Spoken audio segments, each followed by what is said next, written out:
কি রে ওমর, কই যাবি আজ? সাজু ভাইয়ের কাছে জিগাও। আমি কি জানি, নাইট কি করবে এখন কও। নাইট ভাই, চলো আজ সিগারেট খাই। সিগারেট যে খাবি, তোদের কাছে কি কোনো টাকা আছে? ভাই আমার কাছে কোনো টাকা নাই, আমি আগেই বলে দিলাম। আমার কাছে একটা বুদ্ধি আছে।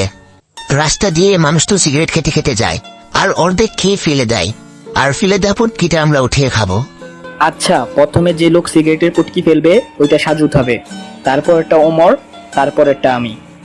আচ্ছা এখন লোক আসার জন্য অপেক্ষা করো। সাজু রেডি হও, ওই তো একজন লোক আসতেছে মনে হয়। ওনার হাতে তো কোনো সিগারেট নাই, বাইচে গেলাম। পরের বার ওমরের পালা। ওই তো আরেকজন লোক। ওমর রেডি থাকো। আমিও বাইচে গেলাম। নাইট ভাই রেডি থাকো। আরেকজন মুখ আসতেছে, মনে হয় সিগারেট হাতে।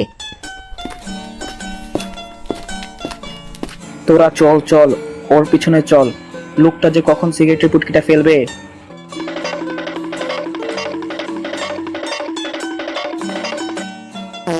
ইস, শালায় পুটকিটাও খেয়ে ফেলেছে। Mission fail.